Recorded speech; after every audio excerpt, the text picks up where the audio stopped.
O Código Civil fez 20 anos, ele entrou em vigor em 2023.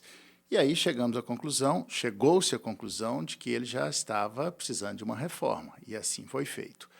O Senado, o ministro Luiz Felipe Salomão e várias pessoas estão trabalhando para fazer esta reforma. E o IBDFAN está presente, né, e dando suas opiniões. Várias pessoas que estão trabalhando na comissão, elas são do IBDFAN. E nós vamos hoje ter uma conversa com Maria Berenice Dias, que é a vice-presidente do IBDFAN e está na comissão.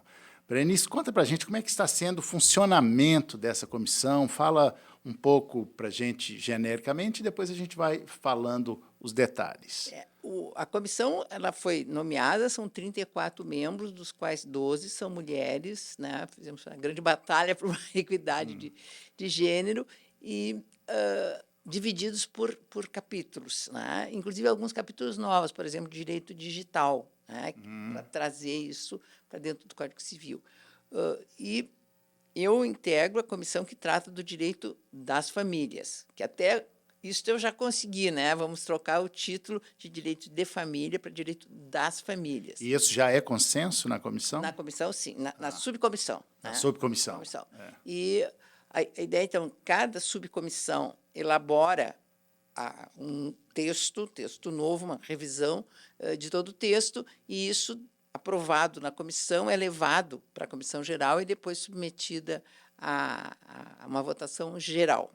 E os trabalhos estão sendo bem significativos. Temos feito audiências públicas em alguns lugares, inclusive recentemente foi feito em São Paulo, vai ser feito no Rio Grande do Sul, também vai ser feito na Bahia, para contemplar um maior número de lugares, e convidando e recebendo aportes de a colaboração de muitas entidades, entre eles o IBDFAN, né? Pois é, lembrando que o IBDFAN está com a porta aberta, ou melhor, o site aberto para receber essas sugestões, né? Que, aliás, já recebemos muitas e muito interessantes. Eu sempre convido todo mundo, assim, dá tempo, vamos mandar, porque, assim, acho que, em primeiro lugar, a gente tem que se dar conta, assim, esta reforma é indispensável, porque a gente vai ler o código, ver os absurdos que ainda estão dentro dele, principalmente nessa área do direito de família e também no das sucessões, que, óbvio, faz parte da comida, mas tem um monte de pitaco no direito das sucessões e até nos outros capítulos algumas sugestões. Ele é quase um espelhamento do nosso lindo projeto do Estatuto das Famílias, que chegou a ser apresentado, enfim, mas como tudo demora muito para avançar e não avança no nosso Congresso Nacional, mas muitas coisas são trazidas, estão sendo trazidas e estão sendo acolhidas, né, por esta, até a ordem, né, dos assuntos, de começar, ao invés de começar pelo casamento, do jeito que está o nosso Código Civil, estamos começando pelo parentesco, que também é uma ordem, porque isso tem significativo, não é só uma inversão de ordem, não. Tu entende assim, o que é família? Família é isso, esse vínculo. Sim, porque tem famílias sem conjugalidade, essas famílias da parentalidade, né? Por isso que a perspectiva do direito de família hoje, ela deve ser vista pela parentalidade e conjugalidade, ou seja, famílias parentais e conjugais que podem estar juntas ou não, né? Agora, a aprovação de um código, do código passado, do que está em vigor, demorou décadas. Acho que isso não vai acontecer. As pessoas estão com muito boa vontade. Aliás, o relator geral é do IBDFAN, que é o professor Flávio Tartucci, né? Sim, muito determinado. E depois, assim, o que tem um interesse muito grande do Senado, essa comissão foi nomeada pelo Senado, e que a pretensão é essa, né? Fazer uma alteração. E, assim, o que disse o Rodrigo Pacheco, quando da nomeação, que essa formação de comissão de juristas é algo que está sendo utilizado, porque os parlamentares que são de várias áreas e não conhecem profundamente, sabe, assim, eles levam mais em consideração isso que vem dos juristas, ou dos professores, magistrados, enfim, sabe, pessoas que atuam naquelas matérias que estão submetidas. Então, tem mais chance cá entre nós de serem aprovadas. E no que diz o direito das famílias, Rodrigo, a gente sabe que é a parte mais sensível, porque é a parte onde existe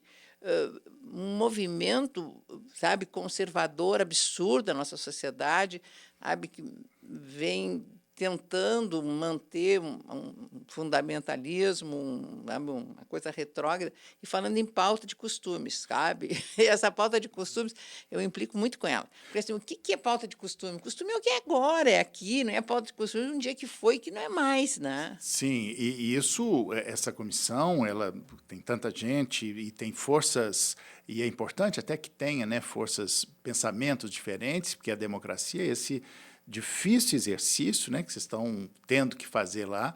Eu espero que consigamos, mas é um exercício difícil. Eu espero que a gente não demore décadas para aprovar esse novo código, né, Berenice? Você vê, o que você acha? Os trabalhos estão caminhando bem? Sim, e temos um prazo, né, de 180 dias que começou em setembro. E como tem um mandato que termina, sabe, do Senado, sabe, a intenção é disso eventualmente ser aprovado antes do término do mandato, ao menos do senador Pacheco. Então, sabe, há todo um movimento nesse sentido e uma extrema boa vontade O nele. que manda no mundo é o desejo. Então, se tem o desejo determinado de fazer isso acontecer, isso vai acontecer, né? Mas voltando aqui para especificamente nos dois assuntos que nos interessam, que tem a ver com o IBDFAN, que é família e sucessões, né? Você está na família, tem outras pessoas, e nas sucessões que está a professora Giselda também, né? Isso. E o coordenador, o relator, é o Mário Delgado, que também é do IBDFAN, IBDFAN, né? E nós temos tido uma interlocução muito grande, eu e ele, em função disso. Eu não sou a relatora das famílias, né? Que assim é bom, porque dá muito trabalho, e ficou o Pablo Stolze, né, que quis assumir a relatoria, Que é enfim. do IBDFAN, Sim, e tem sim. também o Rolf Madaleno, que é do Isso também é, IBDFAN, né? então temos várias pessoas, ou E mais seja, o ministro Mussi, que é do STJ, porque cada comissão tem um ministro do STJ, o nosso é o ministro Mussi. E assim, nós dividimos também o direito de família em partes, né? E eu fiquei com a parte da parentalidade, que eu acho até a parte mais sensível, me agradou muito, sabe, ter me debruçado e ficado com essa, sabe, com essa parte, ainda que, claro, eu fiz uma leitura geral e fiz sugestões em todo o código, em todo o Código pois é, Civil eu acho que de família. avançar nas questões da parentalidade é mais fácil do que avançar nas questões da conjugalidade, porque a parentalidade não tem esse conteúdo moral sexual, então é Isso. mais fácil, né? Então, não tem nas famílias conjugais, por exemplo, temos grandes problemas, né? Que, claro que jamais passaria a história, a questão das famílias simultâneas e Não, poliafetivas, eu né? fiz a sugestão de se inserir. Sim, eu acho que tem Vamos que ver se, tentar, vamos não ver se vai. cola, né? Porque, na verdade, a questão das famílias conjugais simultâneas é uma questão de responsabilidade, Sim, porque o que os tribunais têm feito é premiar a irresponsabilidade. Quem exatamente. tem duas famílias é lucrativo, né? Claro que tudo isso está dentro de uma lógica de mercado, e o mercado sempre comanda tudo, que se mistura com essa moral religiosa, né? Mas acho que vamos ver que avanço teremos nas famílias conjugais. Mas acho que essa questão da socioafetividade, ela foi incorporada, essa expressão, que é uma expressão Sim. brasileira, né? Que está. A socioafetividade, a responsabilidade parental, o abandono afetivo, que esse é o grande tema do Rodrigo. Rodrigo, fosse tu que tu conseguisse avançar nisso, levou tantos anos, né, para ver a responsabilidade do dever de cuidado. E isso, assim, ó, o que eu procurei trazer assim, foi exacerbar essa responsabilidade. Ou seja, as responsabilidades pelos encargos parentais é de ambos os genitores, ou dos genitores, que pode ser mais de dois, né, em igualdade de condições, quer eles vivam juntos ou separados. Eu não estou falando em regime de convivência, que também tem que ser compartilhado, mas assim, o mais importante, eu entendo, que é aquele exercício dos deveres parentais, sabe? Porque senão, do jeito que está, fica quase uma sucessão de guardas unilaterais, para usar a expressão equivocada. Não. Então, assim, ó, acho que o que eu estou pretendendo, né, discutindo na comissão para ver se avança, é dizer assim, a guarda é sempre compartilhada. Tá bem, o Código Civil diz isso, mas também o Código Civil autoriza, que eu acho isso um absurdo, que um dos genitores, por vontade própria ou por consenso, abra mão Ninguém pode abrir mão das responsabilidades parentais, Rodrigo. Pois é, e quem põe filho no mundo, sendo planejado ou não, desejado ou não, tem que se responsabilizar. Exatamente. Então, guarda unilateral não existe. Sabe? Pois é. Quando é que fica sob a responsabilidade de um só? Quando o juiz reconhecer, por estudos psicossociais, que a convivência da criança com outro genitor pode lhe causar prejuízo. Só que este período, né, de afastamento da convivência de deve ser acompanhado, sabe, por estudos, para até que seja retomada a guarda compartilhada. E outro ponto, porque isso se discute muito na justiça. Então, assim, o que eu pensei? De encontrar formas de acabar com esses nós, que é o que nos atrapalha judicialmente. Chega a mãe, eu quero a guarda unilateral do meu filho. Sabe, sem ter muita explicação, e às vezes os pais concordam, não, a guarda não pode escolher.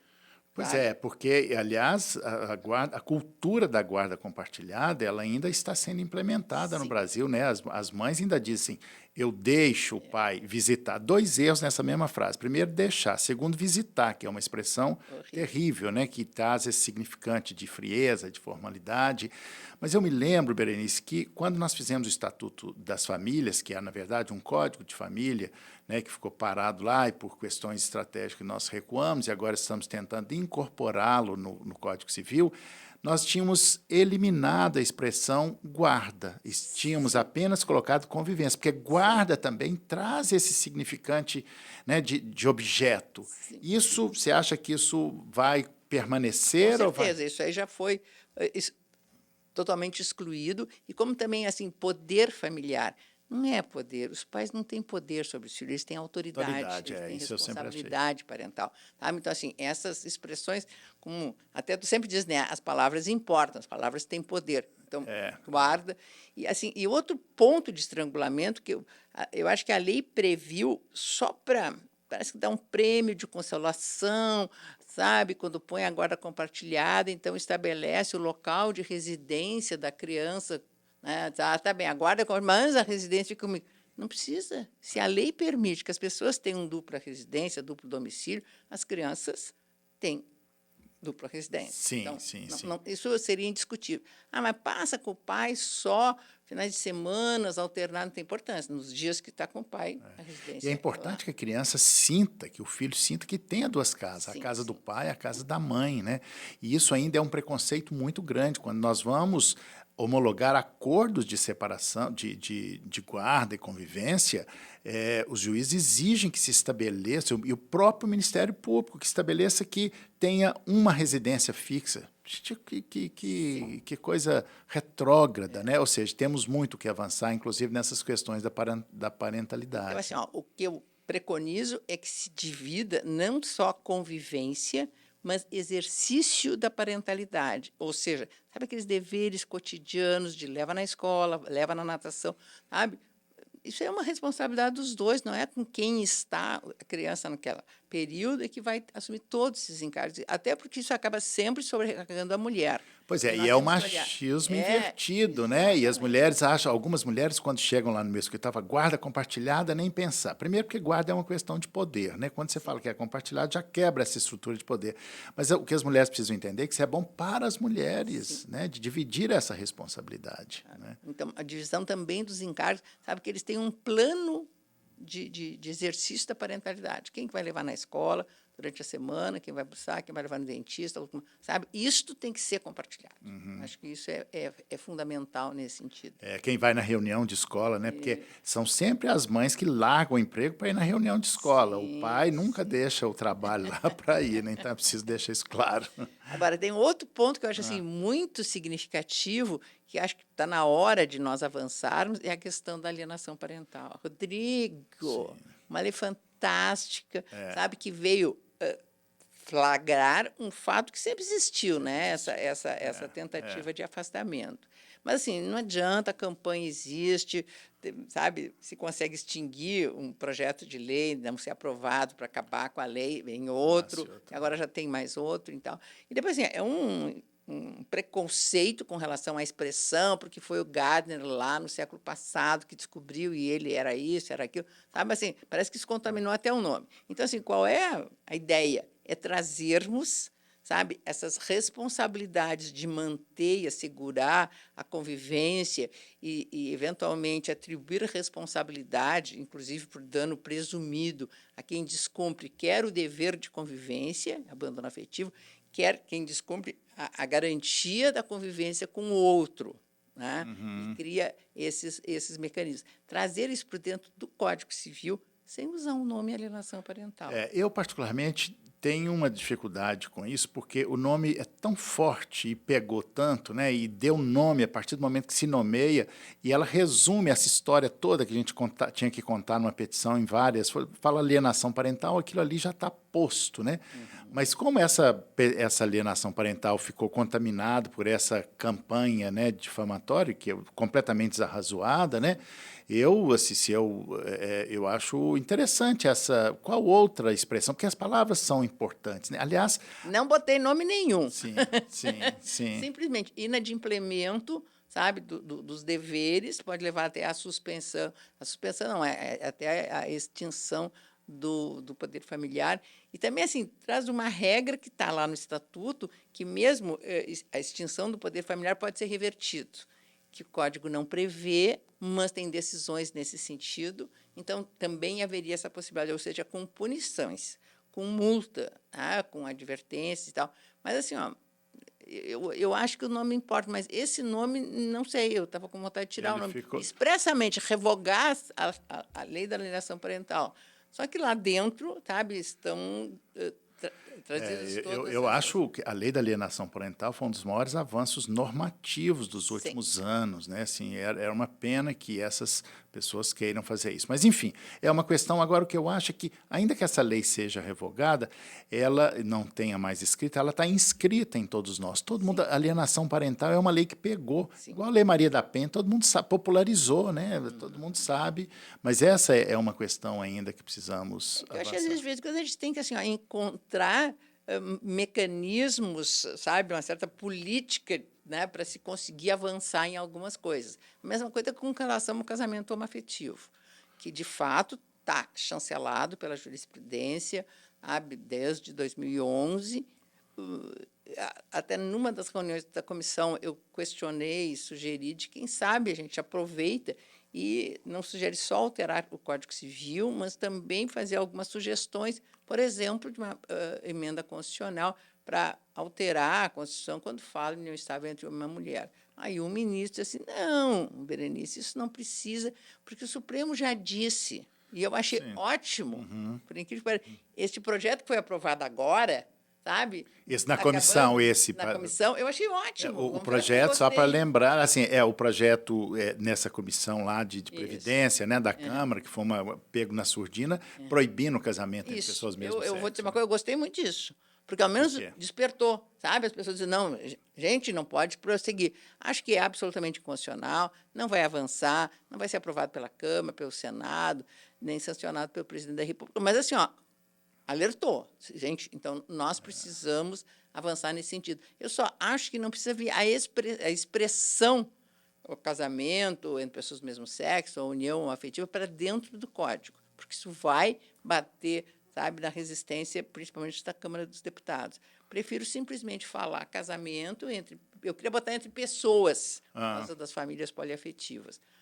Não vai passar, isso vai ficar, acho que, duas pessoas. União estável também entre duas pessoas. Aí está casamento homoafetivo.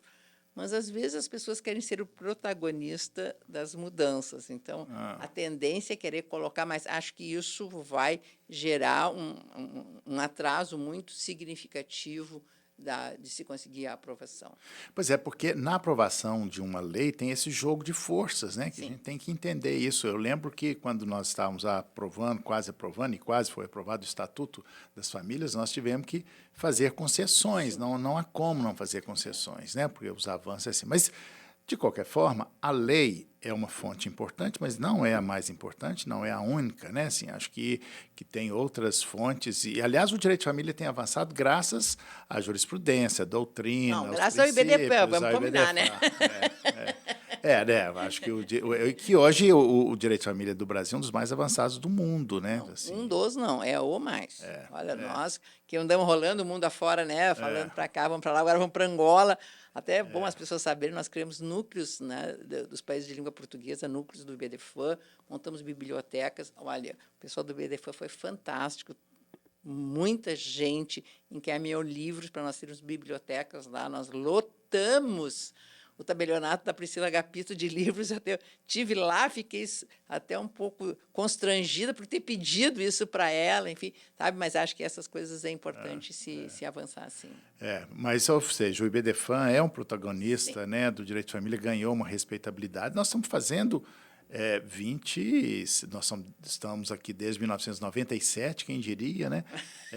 E vamos continuar aí, e acho que isso é uma luta política, porque direito de família hoje é uma questão de direitos humanos, de incluir essas pessoas que são invisíveis para a lei, né, que são excluídas, né, e isso é muito importante. Esse é o nosso compromisso ético. Né? Deixa eu só trazer mais duas coisas que eu acho importante. Acabar com todas as hipóteses do regime de separação obrigatória de bens, não só para os 70 mais, mas as outras também. Por quê? E trazer a separação de fato como um dos fundamentos do término do casamento.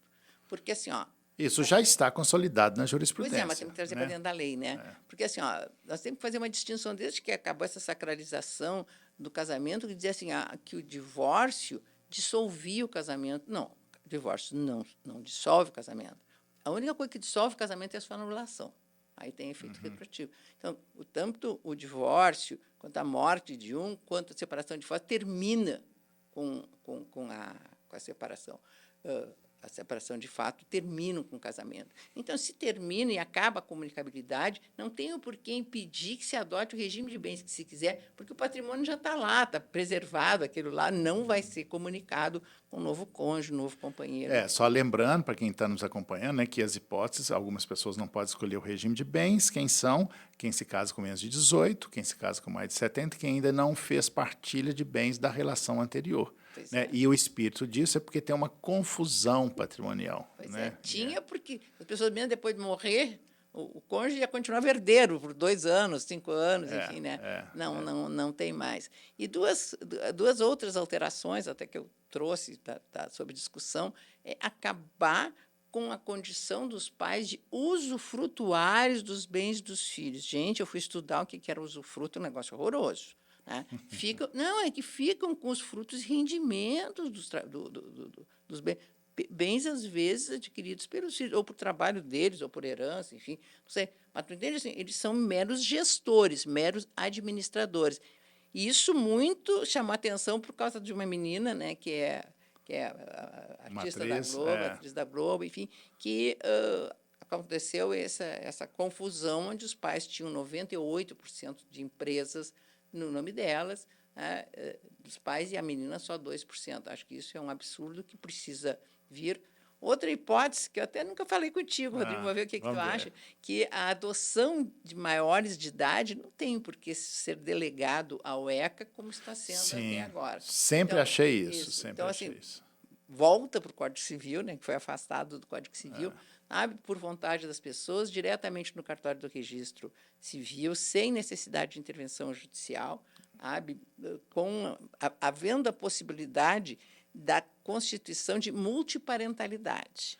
Isso também veio, né? Sim. Porque, assim, isso é algo que eu penso há muito tempo, que na adoção, seja ela qual for, há a possibilidade de se manter a multiparentalidade, ou seja, tanto os adotantes quanto os pais naturais, continuarem, se isso, for dentro da conveniência e do vínculo que as crianças, às vezes, têm, ou adolescentes têm com seus pais biológicos. Então, acho isso, se a gente traz isso para a adoção de maiores, acho que é mais fácil, porque depois nós vamos ter que nos debruçar para mudar o ECA, né? Acabar com esse biologismo. Outra história, né? Porque, apesar do ECA ser um texto normativo avançado e tal, ele tem muitas coisas que ficaram desatualizadas, e até um dos textos que é referência para vários outros países, né? Mas ele precisa ser atualizado, e da forma como está, nós não podemos dizer que o princípio do melhor interesse da criança é levado a sério no Brasil, enquanto tiver esse biologismo, essa coisa, né?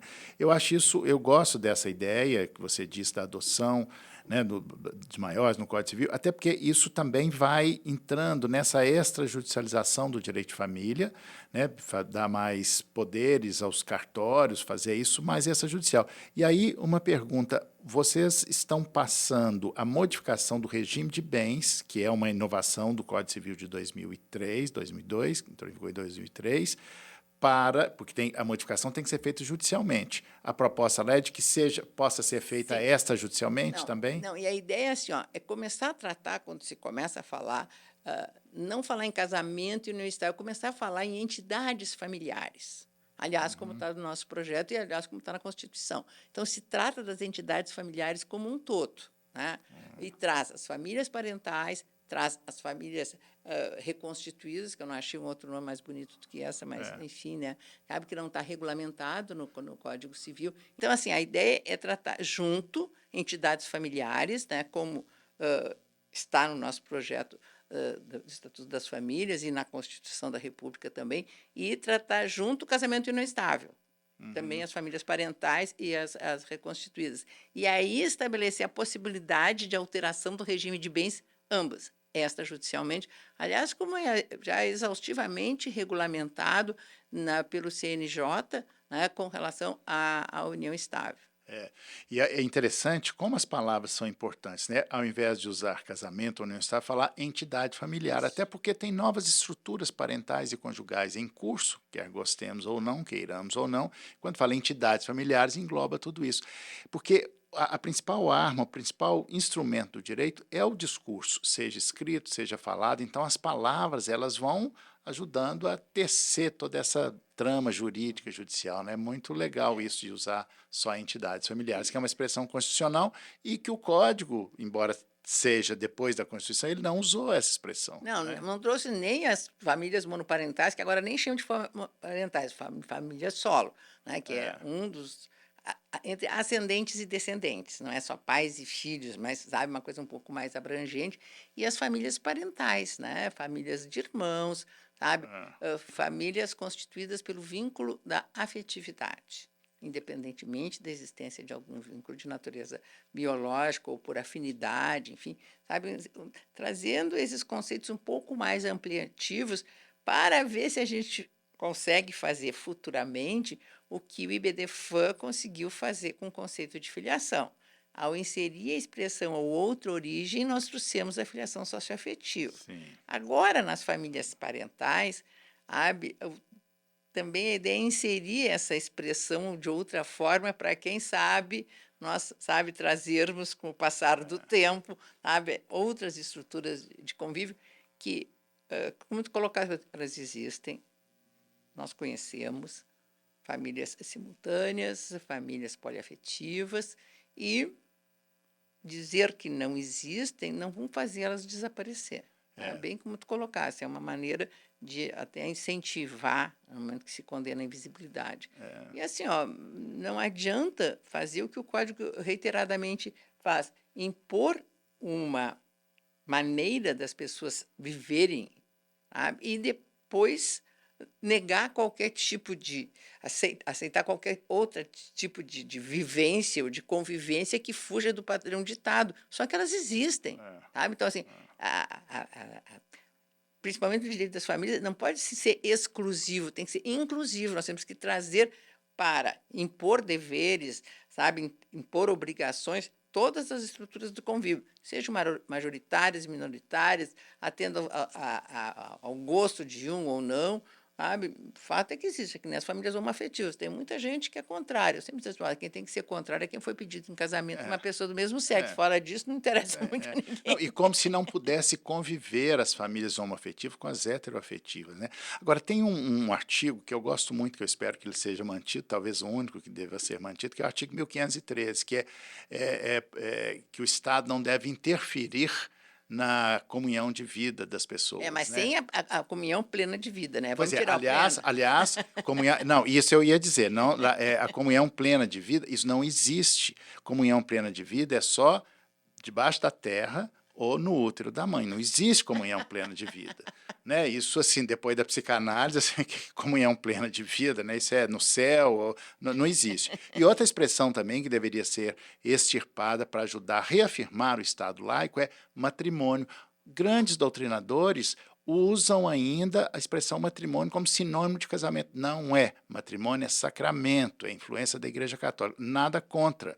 Né? Tem matrimônio e tem casamento, mas são coisas diferentes. Esse conceito devia ser melhor trabalhado. Eu queria acabar com a possibilidade da realização do casamento, emprestar efeitos civis ao casamento religioso, mas me bateram muito, né? Não, isso é uma prática, enfim.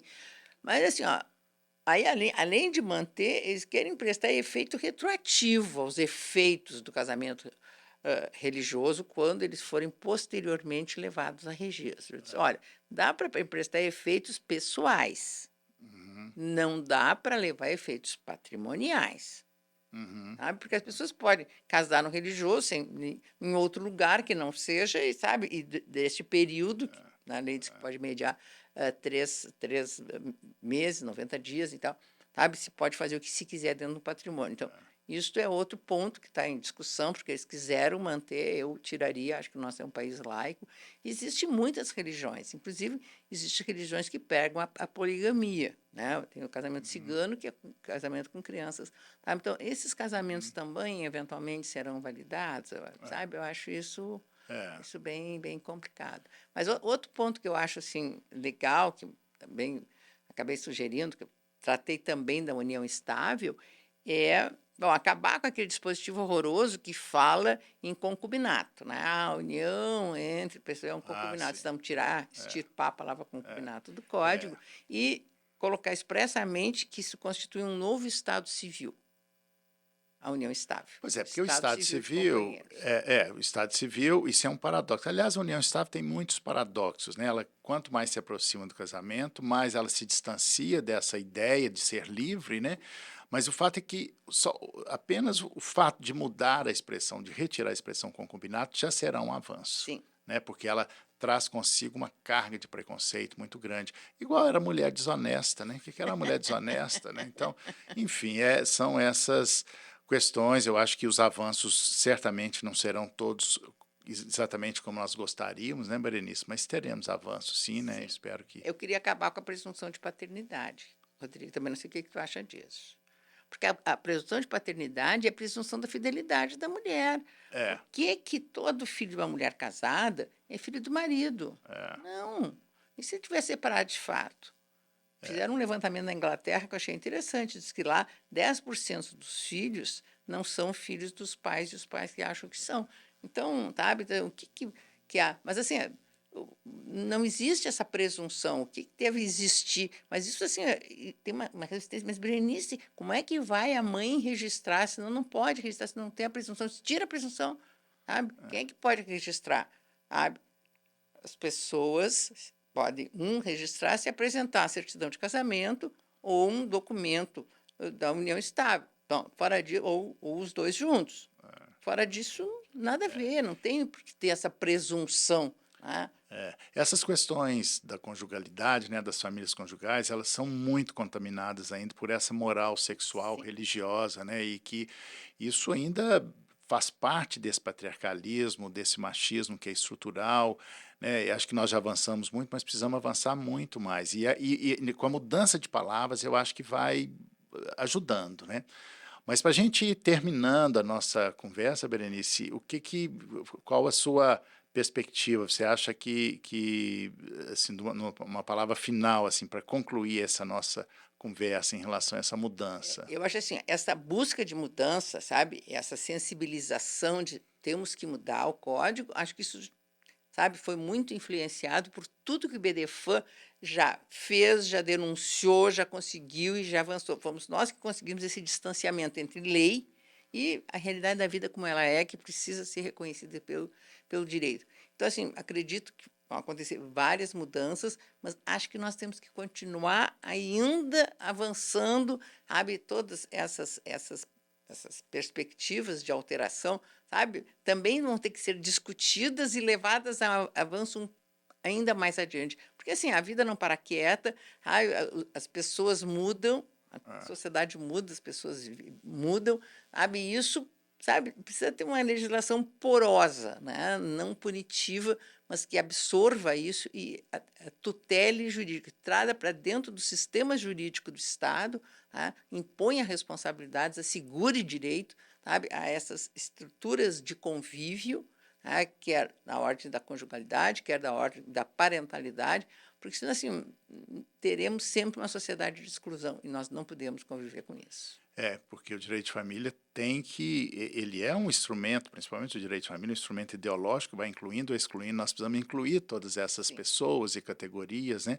E se muito vale o já feito, mais vale o que será, né? E lembrando que o site do IBDFAN está aberto, recebendo sugestões, ainda dá tempo, se você não deu sua ideia, sua sugestão, né? Porque o IBDFAN é isso, é um espaço da democracia, onde cabem todas as ideias e nós queremos ouvir a sua sugestão. Mas eu já estou lá na frente, depois do Código Civil, já estou pensando numa missão que eu vou lançar aqui agora para você, Berenice, que acho que nem é exatamente do IBDFAN, mas como nós temos a comissão de tabelionatos no IBDFAN, nós precisamos renovar aquela linguagem do tabelionato. Você imagina ou fazer uma escritura, saibam quantos vierem no ano de nosso Senhor Jesus Cristo.